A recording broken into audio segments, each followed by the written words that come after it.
Alors aujourd'hui, je vais commencer une série sur la dîme. La raison, c'est que ça m'a été demandé. Il y a des gens qui m'ont demandé qu'est-ce que Dieu dit sur la dîme. Et ce n'est pas du tout ce que vous avez entendu jusqu'à maintenant.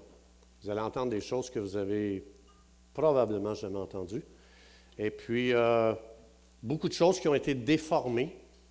Beaucoup de choses qui ont été déformées à un point qu'aujourd'hui, les gens, pour eux autres, si tu vas à l'église, tu vas devoir donner ton argent. Right? Vous avez entendu ça souvent? Mais ça n'a pas rapport du tout. On va voir aujourd'hui qu'est-ce que Dieu avait dans son cœur quand Dieu a pensé à la dîme.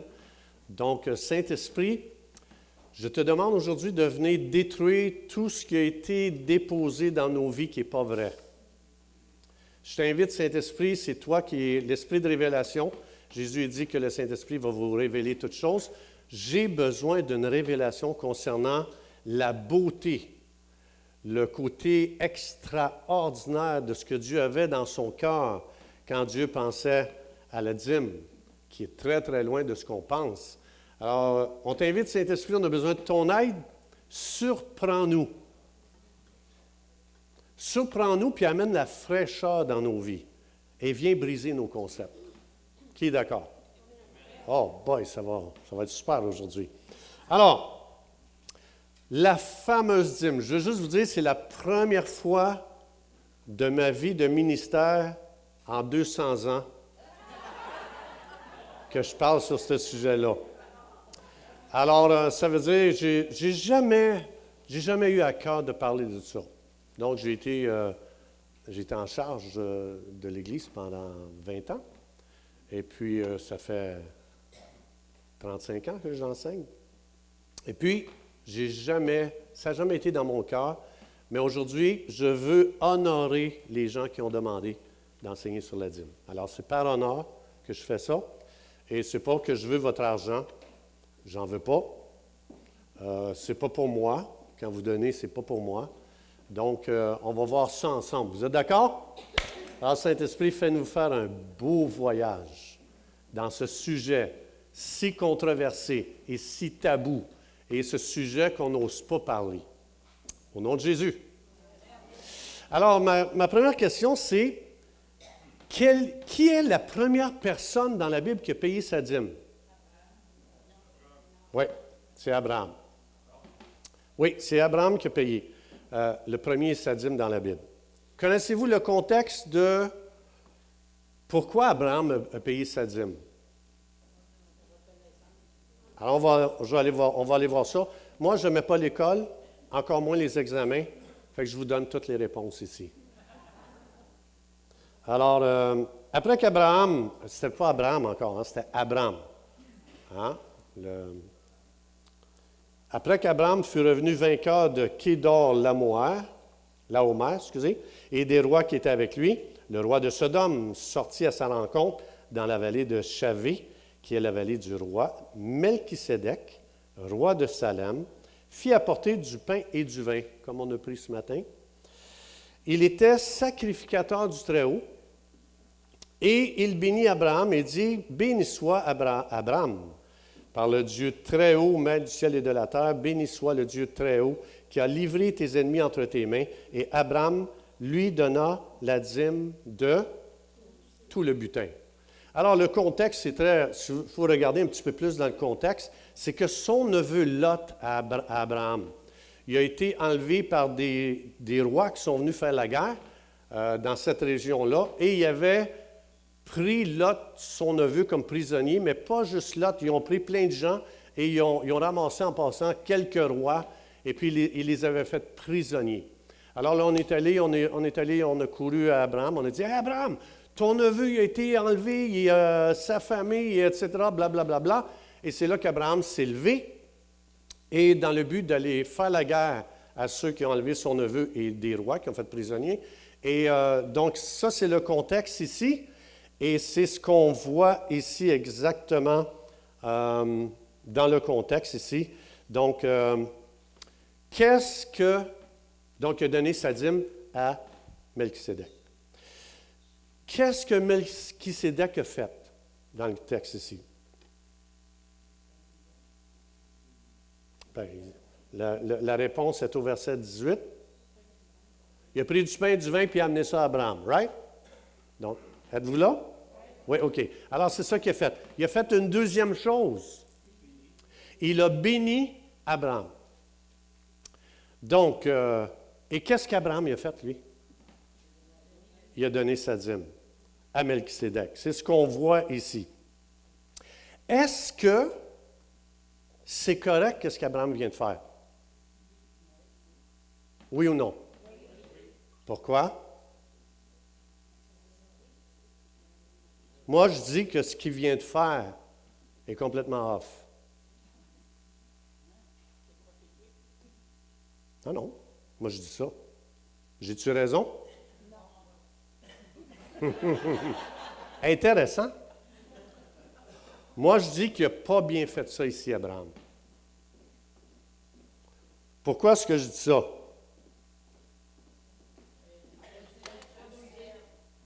À cause de ça ici. C'est à cause de ça que je vous dis que ce qu'Abraham vient de faire n'est pas correct. Ça, c'est quoi? Une truelle. Qu'est-ce qu'on fait avec cette truelle-là? Hein? Une fondation en ciment. Vous voyez comment je suis travaillant? Elle est encore neuve.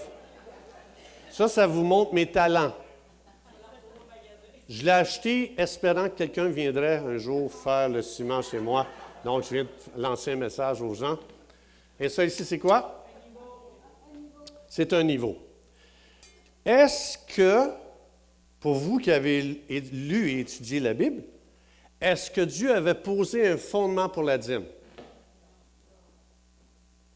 Alors, s'il n'y a pas de fondement, comment tu peux prendre un niveau pour dire ce qu'il a fait est correct? OK. Savez-vous que ça fait 2000 ans qu'Abraham y arrive, là, ça fait 2000 ans de Adam jusqu'à Abraham.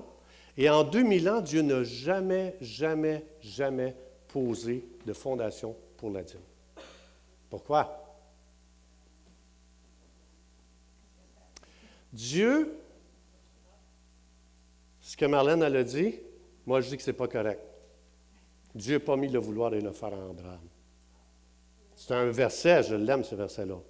Mais je vais vous expliquer pourquoi. Parce que la fondation a été mise 400 ans après Abraham. Par qui? Moïse. Alors, ça veut dire, s'il n'y avait pas de fondation pour la dîme, comment je fais pour savoir qu'Abraham, ce qu'il a fait, est correct ou pas? C'est qu'il n'y en a pas de fondation.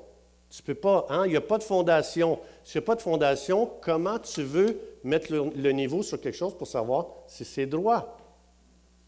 Alors, 400 ans après, Dieu va choisir Moïse pour dire, Moïse, il a mis une truelle dans la main de Moïse et il a dit, Moïse, c'est toi que je vais utiliser pour mettre une fondation concernant la dîme. Et quand, on va le voir, la fondation, et là, vous allez comprendre pourquoi Abraham y offre. Dieu utilise Moïse 400 ans après Abraham, il va faire mettre une fondation, et une fois que tu as lu la fondation que Dieu a mis pour la dîme, là, tu peux prendre le niveau, puis tu dis, tabarouette, ce qu'Abraham a fait est loin de la fondation. C'est tout croche. Et c'est pour ça que je vous dis, ce qu'il a fait, c'est pas correct. Parce que je connais la fondation de la dîme.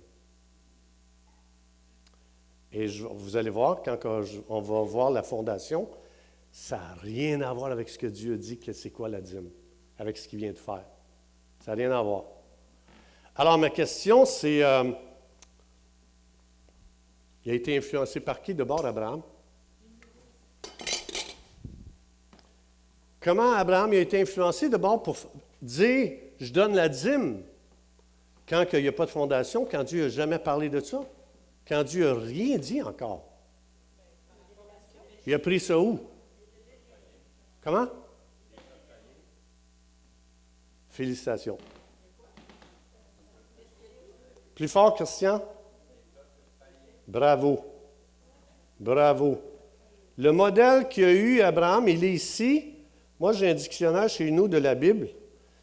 J'ai l'air intelligent, mais non, j'utilise des dictionnaires. Alors, regardez ici, j'ai un dictionnaire biblique. Et quand tu cherches dans le dictionnaire biblique sur la dîme, ça dit ceci. Prélèvement de la dîme, partie du revenu destiné à être consacré à Dieu. Cette pratique est fort ancienne. Ah oui? Attends. Tu veux-tu dire c'est Abraham? Non. C'est antérieur à l'histoire d'Israël. Ah ouais. Oui, il y a beaucoup de peuples de race indo-germanique, aussi bien que sémitique, offraient à leur divinité le 10e des troupeaux du produit du sol et du butin de guerre. Ah! Pas de fondation influencée par des gens qui ne connaissent pas Dieu et qui n'honorent pas Dieu. Intéressant. Je trouve ça super intéressant. Abraham, le modèle qu'il avait devant ses yeux n'était pas biblique. Et quand tu étudies le fondement que Dieu a donné à Moïse, tu vois que Abraham il a été influencé par ça ici, ce que je viens de vous montrer.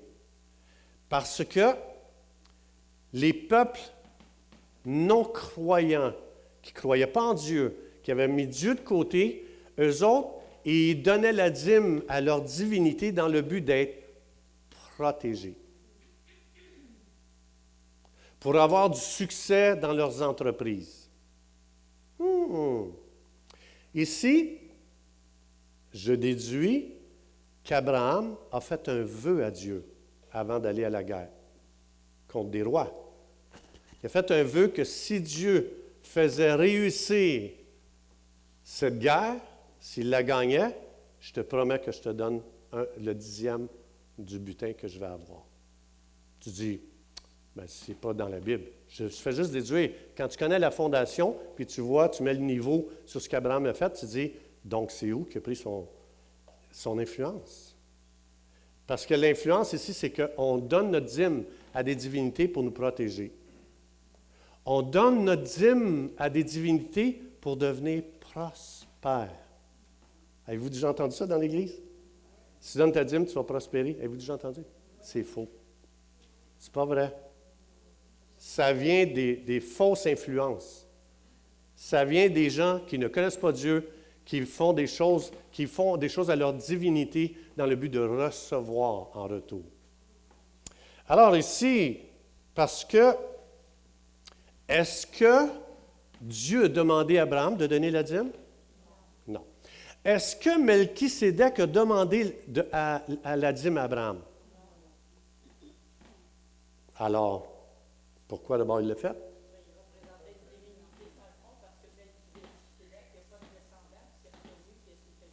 Oui, il a pensé comme ça. Il a pensé comme ça. Mais est-ce que c'est correct de penser comme ça? Non, pas quand on va voir la fondation. Vous allez voir ça. Et Abraham vient de mettre une semence. En étant influencé non pas par une fondation que Dieu a mise, il a déposé une semence qui va porter son fruit 200 ans plus tard. Savez-vous, c'est quoi que ça l'a produit? Donc, tu as Abraham qui a eu un fils qui s'appelle comment? Isaac. Isaac a eu des fils, puis il y en a un des fils, lui qui a Jacob. Qui a nommé Jacob? Bravo. Alors ici, regardez bien qu'est-ce que ça l'a fait. Donc, Abraham a fait un vœu à Dieu et il a dit, le texte, c'est facile à voir, si je gagne cette guerre, si je gagne cette bataille, je te promets le 10% de mon butin. Et là, Dieu, je veux dire, il est invisible. Comment je fais pour donner le 1/10? Alors, il l'a donné à quelqu'un, à Melchisédek, qui était visible, qui était physiquement devant lui. Mais, si Melchisédek refusait la dîme, ça veut dire qu'Abraham, il n'aurait pas pu accomplir son vœu d'être protégé. Alors, c'est pour ça que le seul qu'il y avait là devant lui, c'était Melchisédek. C'était la seule façon qu'il connaissait de refuser. Et si Melchisédek refusait, Abraham brisait son vœu avec Dieu. Parce que la culture du temps, c'était ça. Alors, donc, Abraham pensait que si je fais une promesse à Dieu, je te donne 10% de ce que j'ai, je vais recevoir en retour protection, prospérité, succès. C'est comme ça qu'il pensait. Parce que ça, c'était la mentalité des gens qui ne connaissaient pas Dieu. C'est pour ça que Dieu va corriger le tir avec Moïse. Et vous allez voir que ce n'est pas ça du tout que Dieu pensait quand il pensait à la dîme. Mais comme je vous ai dit, Abraham il a mis une semence que tu vas la voir. Qu'est-ce que ça a donné 200 ans après dans sa famille? Ça se peut-tu 200 ans? Oui, hein? 200 ans, il me semble que c'était ça. Oui, c'est 200 ans plus tard. Alors, le deuxième personnage dans la Bible qui a donné sa dîme, c'est qui? Oh, vous êtes bon, c'est bon. Plus fort? Jacob, hein, le petit-fils d'Abraham. Et regardez bien qu'est-ce que ça l'a produit comme semence. Le fait qu'il n'y avait pas de fondation, qu'il a été influencé par les peuples non-croyants, et il a fait quelque chose à l'image des peuples non-croyants. Alors, qu'est-ce que ça donne avec son petit-fils? Ça donne ceci. Jacob fit un vœu. Là, ici, il va partir de chez lui. Il va s'en aller. Il quitte la maison. Donc, il va faire face à plein de difficultés, d'obstacles et de plein d'affaires.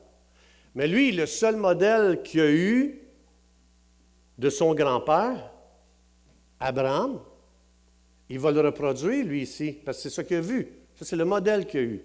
Alors, Jacob va faire un vœu à Dieu en disant, « Si Yahweh est avec moi, et s'il me garde pendant ce voyage que je fais, s'il me donne du pain à manger et des habits pour me vêtir, et si je retourne en paix à la maison de mon Père, alors Yahweh sera mon Dieu.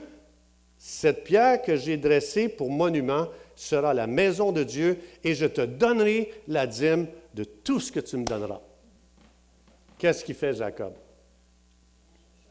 Il fait un marché avec Dieu. Je te donne ma dîme si tu me protèges.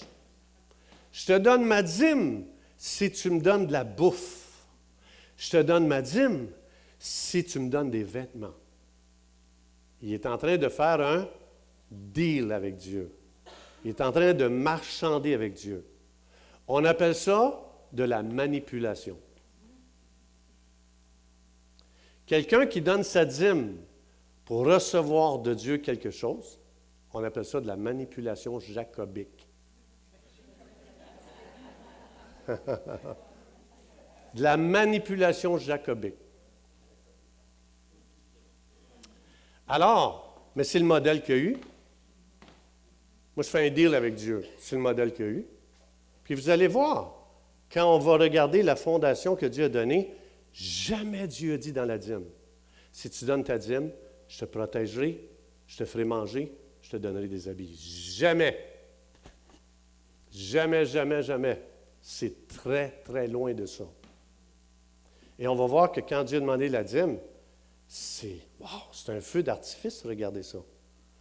Contrairement à ce qu'on entend aujourd'hui dans l'Église, même dans l'Église, à quoi sert la dîme? La vraie fondation, c'est pareil comme si tu assistes à un feu d'artifice. Et les gens couraient pour donner s'ils savaient ça. Alors, ce que ça veut dire, quand quelqu'un vient en avant, puis là, encore une fois, je veux juste vous dire, je n'ai pas de jugement. Parce que vous allez découvrir dans Ecclésiaste, celui qui augmente sa connaissance augmente. Augmente quoi? Comment? Non. Ça quoi? Je l'ai entendu. Sa douleur. Plus que tu vas connaître la pensée de Dieu sur une chose, plus que tu vas souffrir. Pourquoi? Parce que tu réalises qu'on fait beaucoup de choses par ignorance. Et c'est off. Alors, quand on utilise l'exemple d'Abraham, il faut donner notre dîme, puis les gens disent, « Ouais, mais ça, ça a été donné même avant la loi. » Les deux premiers exemples, quand on dit même Abraham a dîmé, on est en train d'utiliser quelque chose qui est complètement off. On ne devrait jamais dire il faut donner notre dîme parce que même Abraham l'a donné avant la loi. Ça ne fait pas partie de la loi. Oui, mais sache que la loi, c'était une fondation que Dieu mettait pour savoir le pourquoi. Qu'est-ce qu'elle va faire, la dîme? Ça va produire quoi? Et c'était quoi les intentions de Dieu? Alors, ce n'était pas pour nous protéger, ce n'était pas pour nous faire manger, ce n'était pas pour nous vêtir. Alors, quand j'entends dans l'Église, la dîme, c'était bien avant la loi, on est sous la grâce, même Abraham il a donné avant la loi. Mauvais exemple. Celui qui augmente sa connaissance augmente sa douleur. Alors, ce que ça veut dire, c'est que c'est pour ça qu'on va mettre la fondation, on va regarder qu'est-ce que Dieu a dit, et vous allez voir, c'est extraordinaire. Et vous allez voir que notre société dit des choses qu'elle ne sait même pas de quoi elle parle. Et même dans l'Église, souvent, on entend des choses qu'on ne sait même pas qu'est-ce que ça veut dire. Alors, ça veut dire quoi? Là, aujourd'hui, j'arrête ici. Quelle est l'application, juste déjà, de ces deux exemples-là? Pour moi, déjà, ça, c'est beaucoup. Quelle est l'application aujourd'hui dans notre génération avec juste ce que je viens de voir là? La première des choses, tant que Dieu n'a pas parlé et tant que je n'ai pas étudié le point de vue de Dieu, je suis livré à mes émotions. Il a été très émotionnel ici, Abraham. Mais Dieu n'a pas parlé. Et il s'est avancé dans quelque chose sans que Dieu dise quoi que ce soit là-dessus. Et ce que ça veut dire, c'est exactement ça ici, dans 2 Timothée 3,16. Toute écriture est inspirée, a été écrite par le Saint-Esprit, le souffle de Dieu, le Saint-Esprit. Elle vous fortifiera par son instruction. Ça veut dire, tant que Dieu n'a pas parlé, je ne connais rien sur ce sujet-là. Ou encore, tant que je n'ai pas étudié le sujet sérieusement, je ne sais pas quoi faire avec ça. Je ne sais même pas comment gérer ça. Alors, ça veut dire ici, il explique, Dieu a inspiré à travers Moïse comment mettre la fondation pour la dîme. Alors, ça veut dire c'est pour mon instruction. Pour la première fois, je sors de mes émotions pour entrer dans la pensée de Dieu. Parce que si Dieu n'a pas parlé, c'est quoi qui me motive à faire ce que je vais faire? Quelle est la base que j'ai? C'est quoi ma fondation? Ah, ben moi, je le sens. Ça me prend ça pour vérifier. J'ai besoin d'un absolu qui n'a rien à voir avec mon intelligence, mon information, mes émotions, ma raison. Je prends ce que Dieu dit, je mets ça à côté de ce que les gens disent sur la dîme, et je peux te dire si vraiment c'est le cœur de Dieu ou pas. Mais tant que je n'ai pas ça, qui dit ici que le mur qui est là, il est droit? Qui? Il y a juste moi qui est capable de répondre. La parole de Dieu, Dieu dit, ma parole est comme un niveau. Je pense que c'est dans Agé.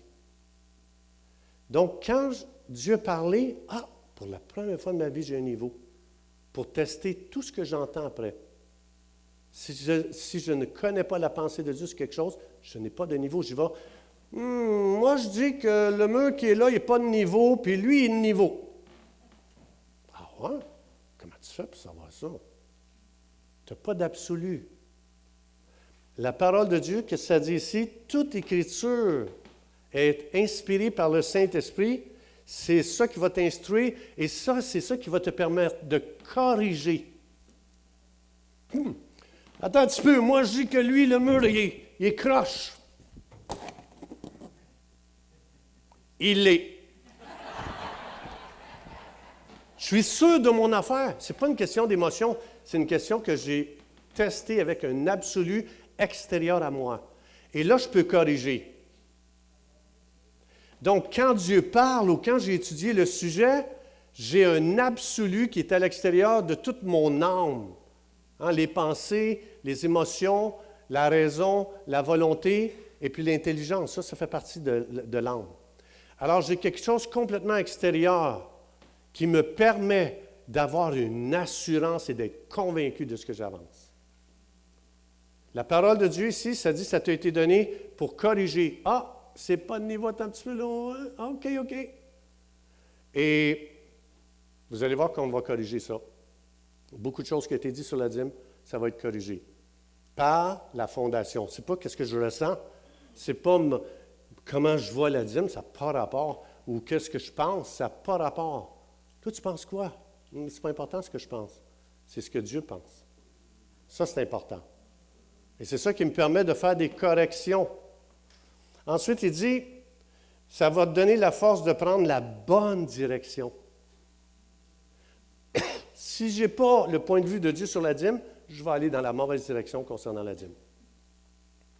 Alors, c'est ce que ça veut dire ici, et ça va te conduire plus profondément dans le chemin de la piété. Alors, tu seras un serviteur de Dieu pleinement mature. La vraie maturité, c'est que dit Dieu sur ce sujet-là? C'est ça la maturité. Et ça dit ici, ça va te permettre d'être parfaitement préparé pour accomplir toute tâche que Dieu va te confier. Ça, si j'ai ça, je suis prêt à faire l'œuvre de Dieu. Si je n'ai pas ça, je suis disqualifié pour faire l'œuvre de Dieu. Et c'est pour ça que dans les Actes, dans le livre des Actes, quand les apôtres prêchaient, ça dit chaque jour, les chrétiens de Bérée, c'est pas qu'ils portaient un béret, ça n'a pas rapport. Les chrétiens de Bérée vérifiaient chaque jour par le niveau. On écoute Pierre. Pierre, il n'y a rien de spirituel dans ce que tu viens de dire. Très charnel. Pierre, c'est un message charnel que tu viens de faire. Comment tu sais ça? C'est pas que je le sens, c'est que je le teste. C'est comme des fois, les gens viennent me voir. « Hey! La présence de Dieu était super extraordinaire ici aujourd'hui! » OK. Un autre vient me voir. « Hey, c'était pas évident aujourd'hui, hein? Sentais-tu Dieu vraiment aujourd'hui, toi? » Tant pis, je vais tester 2 ou 3 sont rassemblés en mon nom, je suis là. Bien, il était là. Je l'ai-tu senti? Non, parce que je marche par la foi. La foi, c'est une ferme assurance des choses qu'on espère et une démonstration de ce que tu ne vois pas. Hébreux 11 ans. Alors, il y a beaucoup de choses qu'on dit à travers une influence qui n'est pas le niveau. Alors ici, c'est ce que ça dit. Alors tout ça, ce que ça vient à dire, c'est que même si on regarde la fondation, je vais vous lancer un défi de ne pas juger les gens, même si vous les entendez parler en dehors de la traque. De les aimer encore plus, puis de prier pour eux autres, puis de prier. C'est pour ça que je remercie les gens qui m'ont demandé, peux-tu nous enseigner sur la dîme? Merci. Vous m'avez lancé un défi et je veux juste ramener la fondation que Dieu a amenée pour nous donner du discernement, de l'intelligence, de la lumière aux yeux pour voir clair. Mais pour ça, ça va demander encore une plus grande intercession pour aimer les gens. Parce que celui qui augmente sa connaissance augmente sa douleur. Parce que plus que tu vas connaître, plus que tu vas étudier le point de vue de Dieu, plus que tu vas souffrir. Parce que tu vas réaliser que c'est fou ce qu'on balance sans jamais avoir étudié. C'est fou. C'est incroyable. Et c'est ce qui fait qu'après ça, ça devient laid. Après ça, les gens, tu les écoutes, puis tu te dis, oh, boy, c'est affreux. Comment ça se fait que Dieu nous a demandé quelque chose? Je te demande, je vais mettre une fondation pour faire quelque chose d'horrible dans la vie des gens. Non, Dieu a des super bonnes intentions. C'est génial, c'est glorieux. Jamais personne n'a pensé quelque chose d'aussi intelligent. On va voir, c'est intelligent qu'est-ce que Dieu dit. Et c'est intelligent parce que ça va faire bénéficier toute la communauté. Toute la communauté d'une façon glorieuse. Et même tu vas être fier. Tu vas dire, wow, j'ai suivi ce que Dieu a dit. Et wow, c'est génial! Et vous allez voir qu'il n'y a pas de dîme dans le Nouveau Testament. Ce n'est pas biblique dans le Nouveau Testament. Alors on fait quoi? On ne la donne plus? À suivre. Père, dans le nom de Jésus, on veut te remercier. Merci pour ta parole. Génial. Je veux la méditer jour et nuit. Je veux la manger. Je veux en faire mes délices tous les jours de ma vie. Et tu dis dans ta parole que le sage donne le goût de s'instruire. Quand on va avoir le point de vue de Dieu sur la dîme, puis qu'on va parler de ça aux gens, ils vont avoir soif d'en savoir plus. Mais si on n'a pas ça, les gens vont... Parce qu'on n'amène pas... La vérité nous rend libre, right? Jean 8, 32. La vérité va te rendre libre. Saint-Esprit, viens nous libérer. On veut être libérés. On veut être des gens libres. Pas pognés avec n'importe quoi. On veut vivre cette liberté. On veut être bien. Et on veut te remercier de ce que tu vas nous conduire, Saint-Esprit, dans cette base-là, dans ces fondations-là. Et je bénis chaque personne ici aujourd'hui. Et encore, je répète ceci, parce que c'est très important. Vous allez voir, plus que vous allez connaître, plus c'est difficile. Alors, je vous demande, au nom de Jésus, Saint-Esprit, accompagne-nous pour ne jamais juger les gens. Jamais. De les aimer. Parce que dans 1 Corinthiens 13, ça dit, même si j'avais la connaissance de tous les mystères, si je n'ai pas l'amour, je suis rien. Alors, ce qu'on va apprendre doit nous amener à aimer encore plus les gens. Puis sachez que ce n'est pas un crime. Même si les gens, des fois, ils étaient off, ce n'est pas un crime. Dieu, ici, vous allez voir, il a relaxé avec Abraham. Il n'a pas juste relaxé, et je termine avec ceci, il n'a pas juste relaxé, vous allez le retrouver dans Hébreux 11, où est-ce qu'il parle d'Abraham qui a donné la dîme. Même s'il était off, il a fait un acte de foi. Vous allez voir ça dans Hébreux 11. Alors Dieu, il n'a pas pogné les nerfs là, parce qu'Abraham il a fait ça à l'image des peuples non juifs, non croyants. Dieu, il a vu son cœur. Et moi, c'est ce que je fais. Je regarde, quand quelqu'un parle en avant, même si tu as ça dans tes mains, Dieu dit, hey, attends. Regarde son cœur. Écoute son cœur. Parce que dans Hébreux 11, Dieu, c'est le cœur d'Abraham qu'il a vu. Et lui, le mieux qu'il pouvait, avec pas d'information et avec pas de fondation, il a voulu honorer Dieu. Bon, Dieu a fait une petite correction, comme ça dit ici dans 2 Timothée 3,16. Il dit, ça va juste servir à corriger. Fait que vous allez voir, il y a des choses qu'on ne dira plus ici maintenant quand on va prier pour la dîme. On ne dira plus. On va changer notre... C'est correct. Ça le dit qu'il faut que ça corrige. C'est pas grave. On n'a pas commis un crime, là. On va juste apprendre. On va juste apprendre à savoir ce que Dieu dit. Et après ça, on va être plus précis dans notre façon de parler quand on parle de ces choses-là. Et vous allez voir comment ça a été, parce que les gens n'ont pas étudié, ils ont abusé des gens avec la dîme.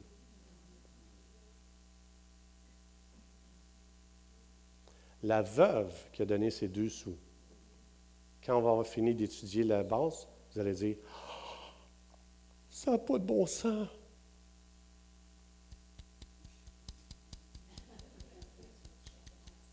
Vous allez voir que Dieu n'était pas d'accord avec ça. Mais Dieu, il a vu son cœur. Mais quand vous allez voir, quand on va étudier la fondation de la dîme, le temple n'aurait jamais dû laisser faire ça. Vous allez voir.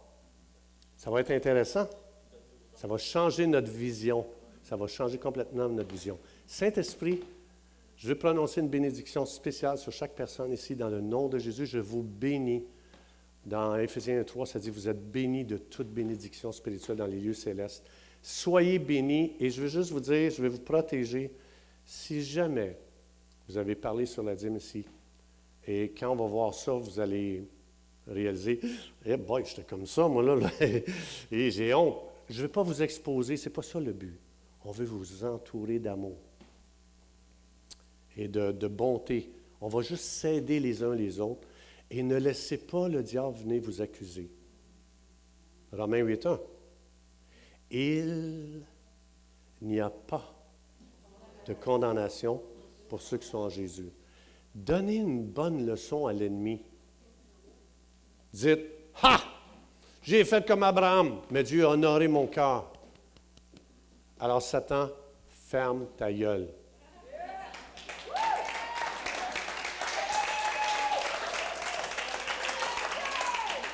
Je n'accepte pas aucune condamnation, j'accepte une instruction pour faire mieux les choses. C'est tout. Et j'en ai fait des erreurs, je vous le dis, j'en ai fait. Moi, je pensais que je n'avais jamais fait d'erreur de ma vie. C'est ma femme qui me dit, oui, t'en fais.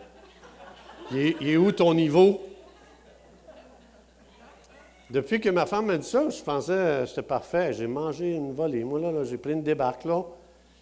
Juste pour vous dire, c'est normal, on est humain. Puis il faut relaxer. Je veux que dimanche prochain, la personne qui vient faire l'offrande, qui va parler sur la dîme, je ne veux pas que tu te sentes mal. Je veux que tu te sentes bien parce que quand tu vas parler, je vais aller à côté de toi, je vais mettre le niveau juste comme ça. Puis je vais dire à l'église. Non, c'est pas vrai. Mais l'idée, on est là pour grandir, right? Je veux dire, moi, j'en ai fait des gaffes dans ma vie, je vais encore en faire selon ce que ma femme dit. Mais c'est normal, on va apprendre toute notre vie, right? On va apprendre. Et c'est pour ça qu'on est là, pas pour juger, pour s'aimer, s'entraider et apprendre à grandir.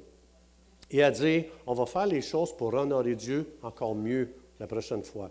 Donc, la semaine prochaine, si tu ne veux pas te tromper, tu dis « Merci Seigneur pour la dîme ». C'est tout. En attendant, peut-être qu'on passe à travers. OK? Si tu veux. Mais encore une fois, je vous le dis, aucun jugement. Et deuxièmement, ne laissez-vous pas accuser par Satan. Dieu ne t'accusera jamais. Apocalypse 12:10. C'est Satan qui accuse les frères jour et nuit devant Dieu. Ce message a but de nous libérer, pas nous accuser. Amen? Soyez bénis. N'oubliez pas qu'il y a de la soupe pour tout le monde. Et puis, je vous souhaite une très, très belle semaine avec Jésus. Amen.